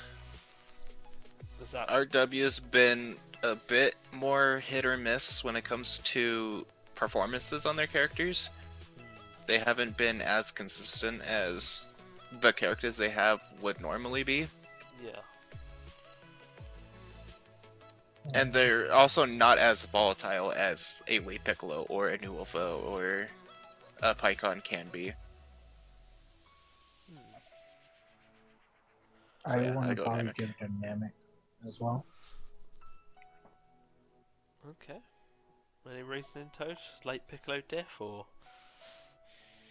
I feel like Nail, Late Piccolo, and then what is it, Pycon can probably do a lot better than, because Tapion is under, basically almost all their characters are under 40k except for Maju and Android 18. And yeah, Maju is great, but then we know how Android 18 can sometimes be at times. So Yeah, it can be a bit inconsistent, but okay. So that's 2-1 to Namek. Moving on to match number 6, we've got GT versus Kaiju, and I'm gonna be honest, this one is gonna be tough for me. Obviously, who's coming in, Tosh? so Kaiju is bringing back in Nappa Kappa, Kappa Napper. and GT is bringing back in Jiro. Ooh. Jiro and Sin Shinron both have 2 benches already. Okay. Does anyone want to have a stab at predicting this? I still want to rack. I'm giving this to Kaiju. I'm giving it to GT. Oh my god. Let's say both of your arguments, and I'll make my own decision. Here's my thing though, Kaiju, when you look at their base roster this season, they don't have a bad bench. Their entire team is all characters that have had good seasons and have shown to be like a top 50, top 30 character. Whereas GT, they're in a situation where they either bench a Sin and get all of his benches done, or they need to bench one of their better characters. And then they obviously have Jiro coming in as well, who I still am a Jiro hater to this day. I am too. What? I'm surrounded by hatred. It's not right. Okay. Trash the character, reason- 19's better. Oh, I have intensifies. I have a reason for hating Jiro. It's called being an Android supporter. Where's Anthony? No. I need Anthony back. We need the Jerome And code. he was never a true Android supporter, okay? Did you guys he watch did- the TOP? Really? Yeah, Did that you was see TLP Jerome? one. Did you see That's Jerome? a different I difficulty. don't Yeah, care. different I difficulty. don't It care. don't matter. Jerome And grabbed. he has more health. Jerome grabbed That too. Jiren out of like a bully B2 or whatever it was. In max power, Jerome's better than Jiren. Confirmed. Yeah, okay, sure. My reasoning behind that is because if they have both Slug and Scouter Vegeta in, Scouter, if I recall, hasn't been the best for them. Scouter is at a 34k average. Yeah. So if they do keep Scouter in and they have those 2 actually go Giant or go Kaiju, whatever, you still have to fight a bunch of characters that can break your power body rather quickly. Super Saiyan 4 Vegeta and I think Sin break. Actually, I know Super Saiyan 4 breaks it probably. I think first. Omega does. Sin maybe Omega after. does. Then maybe after a couple of hits, I think. Yeah, I think it is. It's a couple hits. What else? Jiro has his sweeping and everything, and then what is it? Probably can if he's real lucky, he can get some absorption off. Um, whether it's against the beam or not. But I think I just have with how Baby Vegeta and Super Saiyan 4 Vegeta both played last week. It was a two-man show, and then the rest of their team can still do well. I can see them just going ahead benching Roshi and everything like that and still being pretty well off. Okay. Yeah. I'm actually going to concur with you, Tosh. I think GT are going to win because I'm now thinking about it. And if this was on Kaiju's home map, I would probably give it to Kaiju because as much as GT has some form of advantage against apes, I think if you put Jiro against an ape, for example, it just screws him over entirely. He's screwed. But because it's on GT's home map and I'm trying to think, so Scouter can transform himself and Slug can, but everyone else, obviously, they can't. The map. Can the map be destroyed? Can anyone destroy the map? I mean, I guess a Mega can. Unless the map's destroyed, no one else can, right? So, basically, it's mainly because I think Jiro actually could do quite well in this match because, depending on who's in, Scour has Gallic Gun, which he can absorb. Bardock has full power energy wave, which he can absorb. I think he can absorb Bardock's ult as well, if I'm not mistaken. Or, No, I think or can he that not may be absorb too ults? big because I think there's a limit Is there a limit on the size? on the sides most likely. Yes. Okay. Well, he can definitely absorb. What's it called? Oops Kamehameha. He can. I think he can absorb Kappa because that's small. I don't think that's big. From what I remember, it's just a mouth beam. He'll be able to absorb, I'm guessing, the Chow Macals from the apes if he does go against an ape, so that gives him some form of something that he can do. And yeah, I just think that is a big thing. And as much as everyone slanders Jiro, he did actually beat 100% Frieza when he went against him the other week, so that's very big. And obviously, one of the Vegetas is going to be in Baby or Super Saiyan 4. And we saw what they did last week. Combined with I just think their whole team at the minute is doing really well. Roshi's doing quite well. Even though we didn't see him this week, he still does 40,000 most weeks. And it could be a revenge match because Roshi was once on Kaiju a very long time ago. And it'd be interesting. Maybe he could pull a slug on Kaiju. That'd be funny. Yeah, so I'm going to go with GT. So, that's 2-1 to GT then. Moving on to match 7, which is Cinema versus Royals. I am personally going to go with Royals. Mainly because, although actually, what are the benches? Because I'm thinking now, Deborah. How many benches Deborah got on Majin Vegeta? Because I can't really think what their bench schedule's like. Tosh, have you got the schedules up for the benches? Tosh died. Tosh died. No. Okay. I'll try and pull them up myself then, I guess, if I can find them. Tosh dead. So, I mean, Royals have Metacooler coming in. Just because he was benched last week. Okay, so Meta's coming in. And let's just have a look at their actual team. And then Cinema has, I believe, not Turtles. Is it Garlic coming in? I'm back. Or no, Gogeta. It's Gogeta coming in. Coming in. Okay, that's interesting. I mean, Cinema versus Royal. yeah, what I would say is King Vegeta has not had a bench yet, and to be honest, he's on 33,000 average, so it's one of their weaker characters.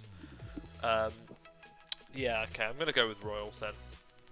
I think Metacooler coming back in, he's a very strong character anyway. He usually runs Saviour now that they haven't got Slug on the team and everything, so he'll come in with Saviour. He likes to ult fairly regularly. Deborah's been working really well. Margin Vegeta, even on the attack 2, works really well. And, I don't know, they're an all-round solid unit, and if they're having to bench their current weakest member, which is King Vegeta, then I mean it's pretty good looking for them right now. So, although there is one thing that just come to mind. Royals next week, it's their divisional. So will they bench King Vegeta? I'm still gonna go with Royals, but that is something that did just come to mind. If it's their divisional next week, then yeah, they probably bench a higher tier character. Yeah, it is. I'm still going to go with Royals because I still think the rest of their squad's quite strong, but it's probable that King Vegeta will be in that case, because next week is divisional weeks for Royals, so bear that in mind. So, Havok, do you have any thoughts? I am on the side of Royals here. Yeah. Because fuck cinema, am I right? Kidding. Oh my god. Poor Destiny. Poor. Gotta take a jab at him when he's not here, you know? Not fair. Not on. What about you, Tosh?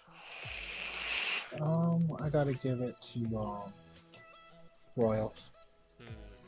And it's not from how Destiny probably thinks is that I want to go against the team. That's part of it, but I honestly just think that Royals, if they take out King Vegeta and everything like that as their bench, then you're just left with their strongest at that point. And Deborah, you can't really say Deborah will kind of screw them over.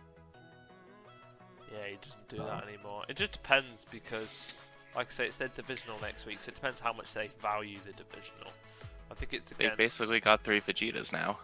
Yeah. Sorry, 4 Vegetas. 4 Vegetas. I forgot they had baby as well. The king, the baby. Yeah. And Deborah is just a pseudo Vegeta. Pretty much. In some ways, he can be better, in my opinion, because of some of this ridiculous kit. But that's just me. So that is. You went with Royals as well, Tosh, right? So that's 3-0 to Royals. Yes. I think it'll be close. The only sweep so far. Yeah, it is. So we'll see about if that's the case when we get to the next match, the final match of the week, Dirt versus Hybrids. Now, my head says Hybrids, my heart says Dirt. Unfortunately, I'm going to have to go with my head because... So, Ultimate Gohan is coming back in, and for Dirt, it is Android, or not Android, Bobbity. Yeah, that cements it even more. Hybrids, Ultimate Gohan's coming in. There's a difference there. Ultimate Gohan, Bobbity. Let's be honest. As much as I love Bobbity, there's a difference. Huge difference there. So yeah, I'm going to go with Hybrids. Tosh? I'm going with Hybrids as well.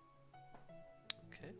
No particular. Well, no, there is a reason. It's just they're, in my eyes, they're a little bit better. Yeah. So I feel like Fiora is definitely like the most common to do this, but a lot of times if they know they're going to lose, they will accept the loss, get the bench advantage, so getting their better characters benched when they know they're going to lose, rather than trying to fight it. So I think Hybrids are going to win here. They're going to bench Salza, get his benches going, and make themselves look a little bit more scary going into later matches. I agree. I think that's probably actually quite likely. So what? That's 3-0 to Hybrid. So that's the back-to-back sweeps. If they were going against Rugrats, though, I'd probably say they dump all their Zenny against them. Shut up. I still don't like Dior for that. That was complete They bull. burned no Zenny against me in hybrids, and then they're like, shit, Rugrats. Like, come on. Like, we accepted the loss. You didn't even try. Funny.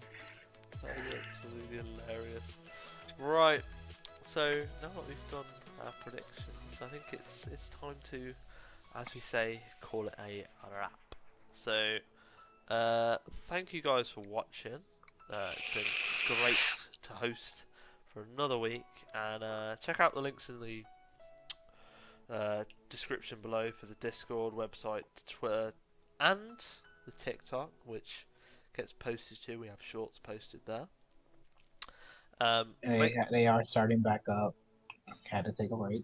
Yeah, they get intermediately posted. You know, we have a run of them, and then we have a bit of a break and whatever. But it's all good. We get shorts posted there though, and we get some fun clips. Yeah. So if you guys want to comment down in the description below for any improvements you want to make to the cast, you know, anything we can do. And I think as I've said before, sort of staff might, you know, skim through comments on YouTube videos. So if you want any suggestions for them, maybe you can leave it down there. But as for that, that's it really. That's the cast all done for this week. I have been your host, xmat, and I've been joined by my lovely co-host, Toshiro. Bye, everyone. And a fantastic, graceful guest, Havok. Join Budokai, we're pretty pog. After you join Cold. And yeah, thank you guys for watching. Bye. Bye.